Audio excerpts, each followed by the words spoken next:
Hi there, everyone. Welcome to the Daily Gardener. I'm your host, Jennifer Eveling. It's October 4th. Every autumn, we owe a debt of gratitude to our trees. They give our gardens the best gift, leaves. Over the past decade, there's been a resurgence of interest in the restorative power of leaves in the garden. For some gardeners, this is new news, yet we've known about the wonderful contributions of leaves in the garden for a long time. As proof, here's a little post from the York Daily out of York, Pennsylvania on October 23rd, 1879. Fallen leaves make excellent compost for the garden. And the Sunday News out of Lancaster, Pennsylvania from November 16th, 1952 wrote this. Many city gardeners and suburban farmers now realize the value of leaves as fertilizer and mulching material and are glad to take the leaves off the street department's hands. This helps solve the problem of what to do with the fallen leaves, but it doesn't help with the raking aches. Here's today's brevities. Today is the birthday of the English watercolorist and founding advocate of the picturesque landscape, William Gilpin, who was born on this day in 1762. As an early headmaster and vicar of Cheam School, Gilpin taught vegetable as well as ornamental gardening to the students. In 1777, Gilpin became the parson at the Boulder Church of St. John the Baptist in the New Forest district of Hampshire. The church dates back to the 11th century. Gilpin was a fount of knowledge about the area surrounding Boulder Church and its flora and fauna. Gilpin served as the Boulder Church parson until his death in 1804 at the age of 80. Gilpin is buried alongside his wife in the church cemetery beside an old maple tree. His inscription reads, "It will be a new joy to meet several of their good neighbors who now lie scattered in these sacred precincts around them." Gilpin would travel around the English countryside, creating beautiful watercolors of the landscape and keeping journals where he refined his thoughts on the picturesque landscape. Gilpin filled his sketchbooks with drawings and observations on landscapes and how to paint them. Gilpin wrote, "In order to color chastely and harmoniously, use only 3 tints, red, yellow, and blue." Gilpin's accounts of his travels were published in guidebooks and created popular interest in natural beauty and the picturesque landscape. Gilpin's best-selling book, Observations on the River Wye, brought scads of tourists to the area during the 18th century. Gilpin wrote, "Every distant horizon promises something new, and with this pleasing expectation, we follow nature through all her walks." During his time, Gilpin was an arbiter of artistic taste, and he thought that artists should try to find the most picturesque view of a landscape. Gilpin didn't enjoy artificial creations and lines in the garden. He was a fan of more natural-looking landscapes that were often savage and less domesticated. To Gilpin, the best landscapes offered ruins and mountains along with trees. Gilpin's watercolors were created on site, and he wasn't opposed to using a little artistic license to make the scene more compelling, adding a little bridge or tree, making a ruin more ruinous. In 1787, Gilpin wrote, "A ruin is a sacred thing, rooted for ages in the soil, assimilated to it, and become, as it were, a part of it." A simple way to remember the picturesque style is to remember that Gilpin was a painter, and he was seeing the landscape with a painter's eye. The picturesque was a view that was worthy of being painted, and Gilpin said it was, quote, "that kind of beauty which is agreeable in a picture." The bottom line is that Gilpin's images were designed to get your attention. Gilpin wrote, "Our eyes are only glass windows. We see with our imagination." Gilpin was the first president of the Royal Watercolor Society, and he is remembered for his books, including one of his most popular called Forest Scenery, which included 45 watercolors and descriptions of trees and shrubs, and instructions for how to capture a picturesque effect through the clumping of trees. Gilpin adored trees. He wrote, "It is no exaggerated praise to call a tree the grandest and most beautiful of all productions on earth." For instance, the rowan tree was noted for having glowing berries. Rowan was the common name for the mountain ash, also known as the witch or the quickening tree. The origin of the word rowan comes from a German word meaning to redden, and it refers to the little red berries. On the other hand, Gilpin was not a fan of the hawthorn, writing that it had little claim to picturesque beauty.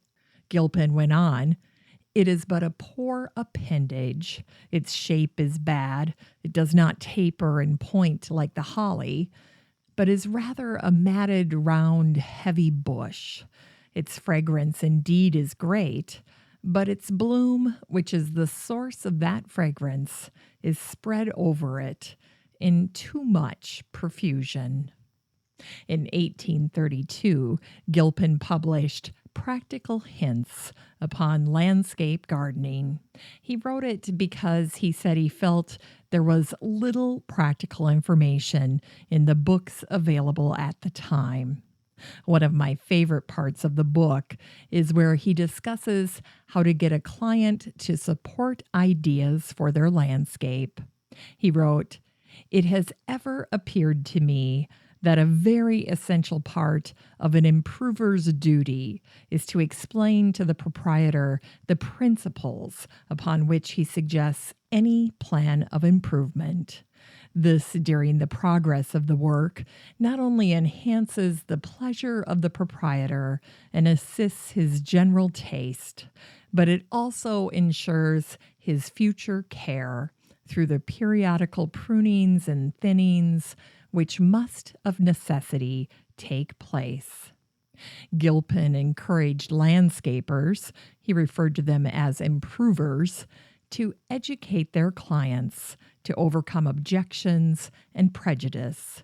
To Gilpin's view, educating customers was sufficient. Once they understood the general design, they would surely come around. Finally, here's one last quote from Gilpin about the picturesque view. "The picturesque eye, in the quest of beauty, finds it in almost every incident." And it was on this day in 1777 that Caspar Wistar treated the wounded during the Battle of Germantown and decided that he would pursue medical training. Wistar is the name of the Wistar Institute, the nation's first independent biomedical research center. Today, they focus on cancer, infectious disease, and vaccine research to benefit human health. The botanist Thomas Nuttall gave the name Wisteria to the genus in honor of Caspar Wistar. Some people pronounce it Wistaria to reflect the proper spelling of Caspar Wistar's last name. And today is the birthday of the master collector of botanists, John Hendley Barnhart, who was born on this day in 1871. Barnhart was an American botanist who specialized in the biographies of other botanists. Like many botanists, Barnhart came to botany through medicine. After training to be a doctor, he never practiced medicine and instead turned his full-time attention to botany. Barnhart is remembered for his work at the New York Botanical Garden, where he served as the bibliographer of the garden from 1913 to 1942. An amateur genealogist, his famous biographical index of botanists included over 20,000 cards. Barnhart's strength was input. He collected vast amounts of information, stored it, and retrieved it for experts when called upon.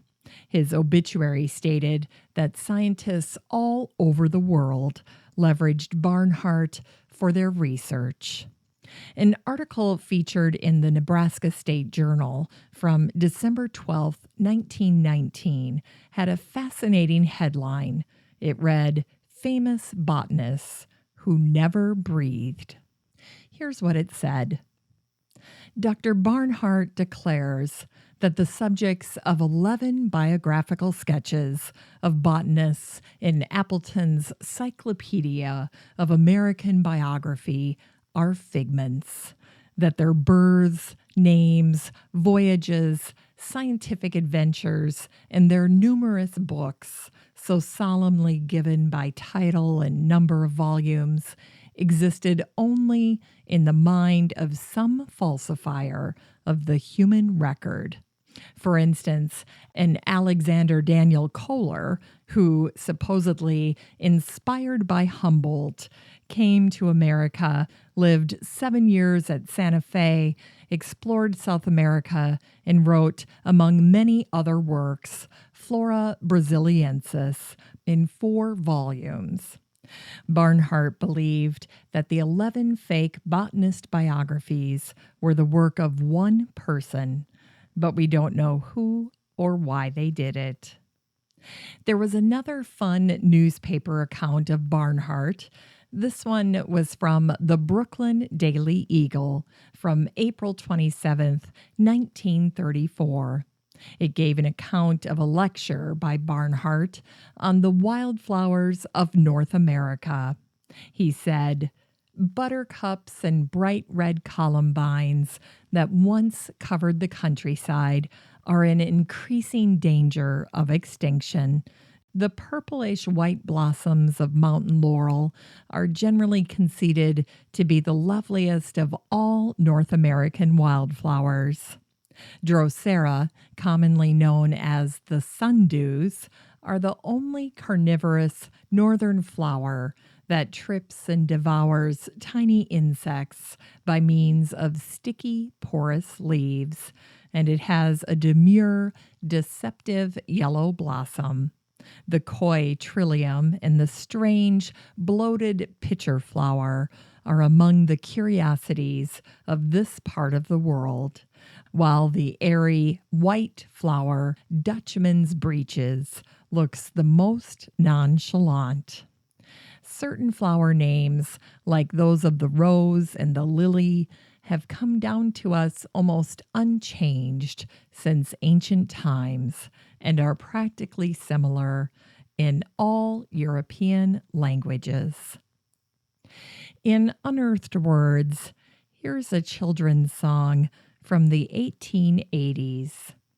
"Come," said the wind to the leaves one day, "come o'er the meadows, and we will play. Put on your dresses of scarlet and gold, for summer is gone and the days grow cold. And here's an excerpt from the Blue Ridge Parkway, A Guide to Trees. Trees enrich our lives throughout the year.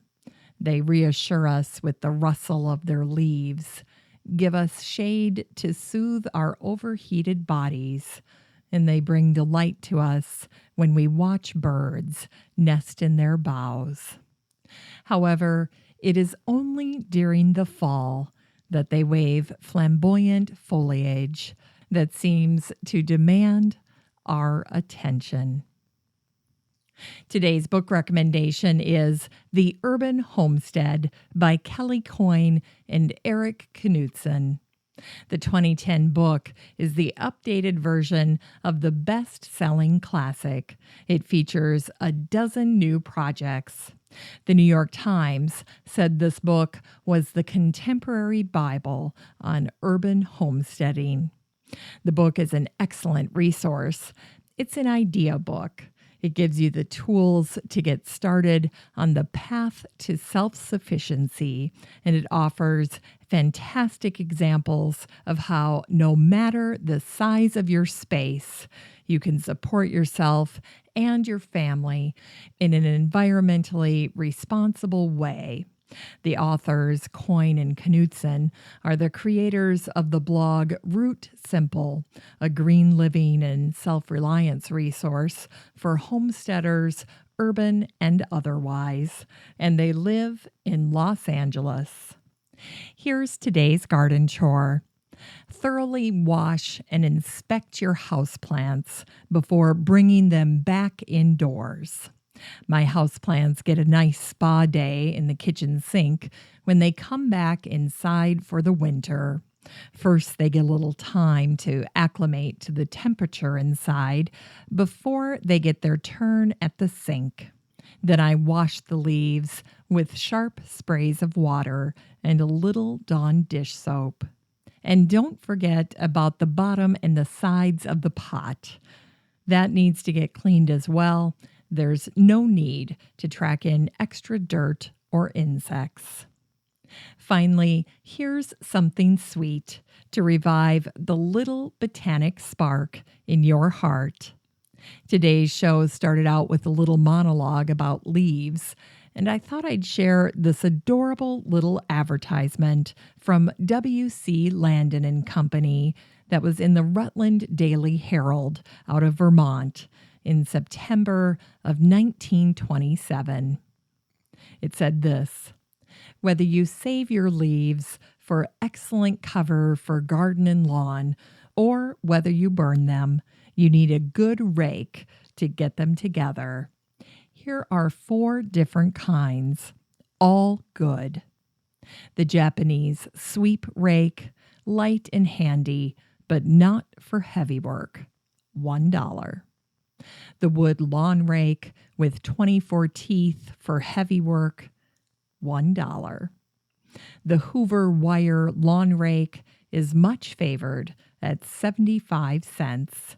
And finally, the broom rake with its flat steel teeth, shaped like the Japanese sweep and priced at $1.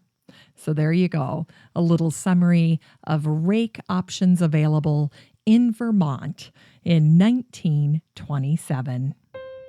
Thanks for listening to The Daily Gardener, and remember, for a happy, healthy life, garden every day. The Daily Gardener is produced weekdays in lovely Maple Grove, Minnesota. You can find complete show notes over at thedailygardener.org, and be sure to share the show with your garden friends. You can find The Daily Gardener on all your favorite social media, Instagram, Twitter, and Pinterest, and of course, Facebook. While you're over at Facebook, don't forget to join the Daily Gardener community. Just search for these 3 words, Daily Gardener Community. The group will pop right up, and then request to join. Finally, I want to thank my team at Podfly Productions, where my fabulous editor is Eric Begay. Have a great day in the garden, and we'll see you on Monday.